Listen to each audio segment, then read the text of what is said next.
Em 2022, perfis foram apagados, candidatos barrados e jornalistas silenciados por decisão de um único ministro. No Brasil, quem julga o poder está acima dele. Mas e quando a toga vira arma política? Nos últimos anos, decisões judiciais passaram a definir quem pode falar e quem deve ser punido. Hoje, você vai entender como cargos públicos estão sendo usados para retaliações pessoais e por que isso ameaça a própria democracia.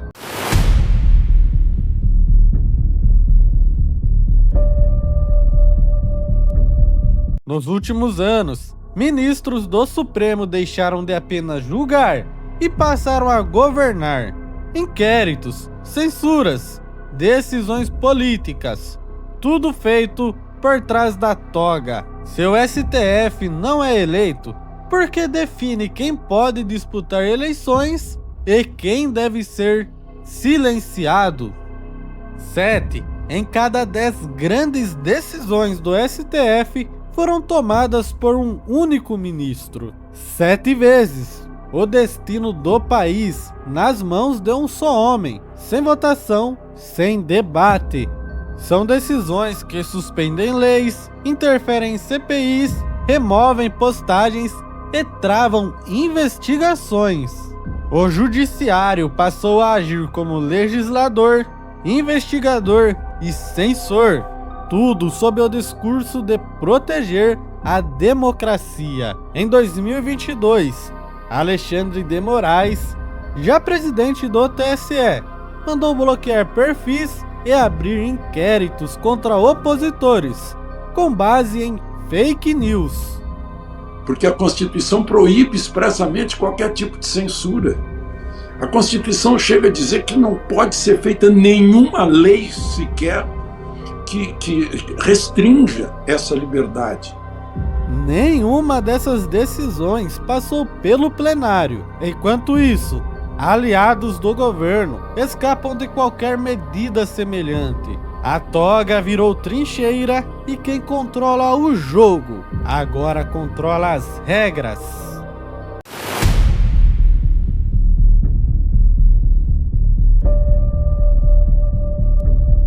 O judiciário é o único dos 3 poderes que não precisa prestar contas ao eleitor. Ministros têm cargos vitalícios, salários elevados e nenhuma responsabilização real. Mas então, como a justiça virou arma política? A resposta está na estrutura. Ministros do STF não têm mandato, não sofrem sanções políticas e acumulam prerrogativas como foro privilegiado, decisões monocráticas e controle sobre o que pode ser investigado.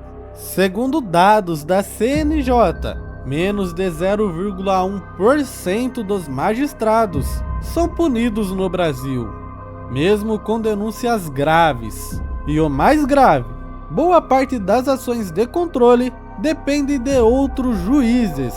Na prática, isso cria um ambiente fechado, onde decisões parciais não geram consequência alguma. Um exemplo marcante, o caso Daniel Silveira. Por 10 votos a 1, o Supremo Tribunal Federal condenou o deputado federal bolsonarista Daniel Silveira a 8 anos e 9 meses de reclusão por estimular atos antidemocráticos e ameaçar instituições. O deputado foi preso após críticas duras ao STF. A decisão, tomada por Alexandre de Moraes, envolveu quebra de imunidade parlamentar e censura prévia. Tudo validado em tempo recorde pelo plenário, sem direito a ampla defesa. Enquanto isso, ministros com vínculos políticos continuam julgando casos de interesse direto, sem se declarar impedidos. É assim que a justiça, em vez de equilibrar os poderes, passa a desequilibrar o próprio sistema.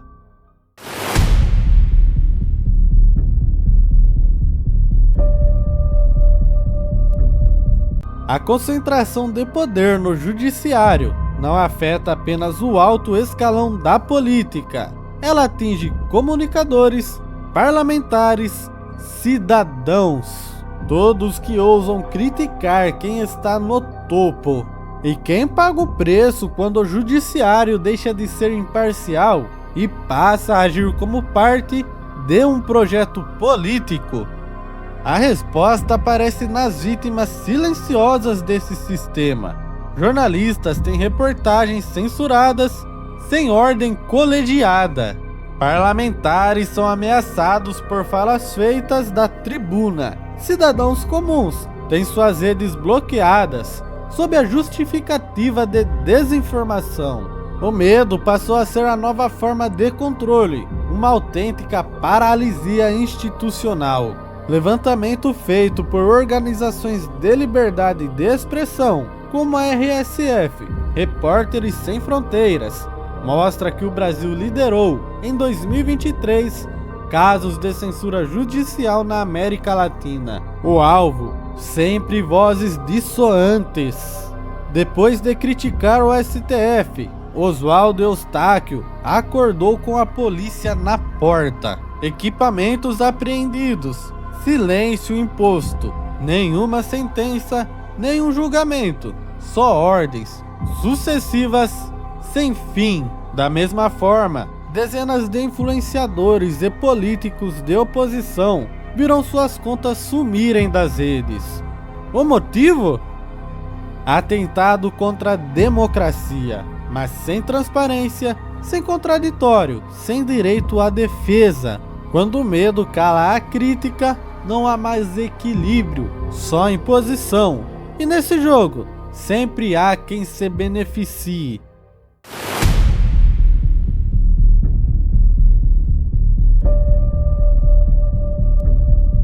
Em todo o sistema de exceção, há sempre quem pague o preço e quem lucre com a engrenagem.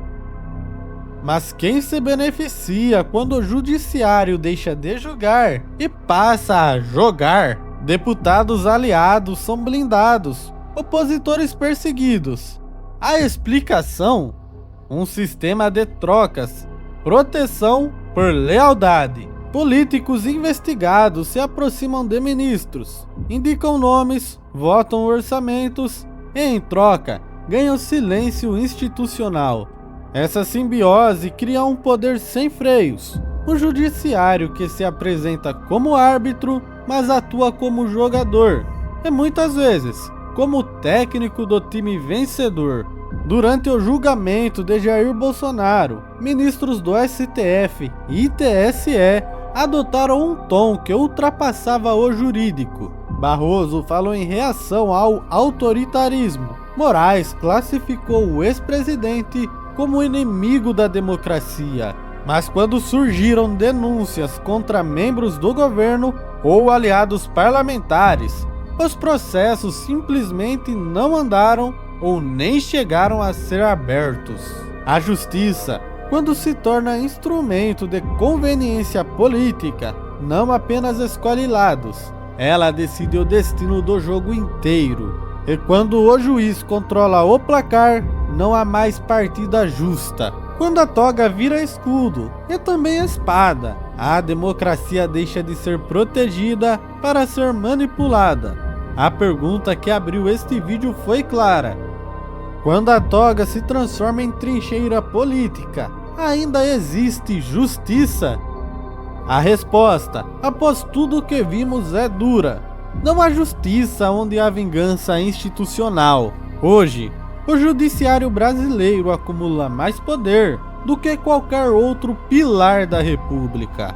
Decide quem fala, quem cala, quem pode disputar e quem será punido. E tudo isso sob o manto da legalidade, sem voto, sem controle, sem consequências. O sistema que deveria defender o equilíbrio virou peça central de um novo tipo de autoritarismo, aquele que se esconde atrás da lei. E aí fica a pergunta: o que resta? É o silêncio, e nesse silêncio, a democracia deixa de existir. E você, Qual a sua opinião sobre o STF e a forma como ele trabalha?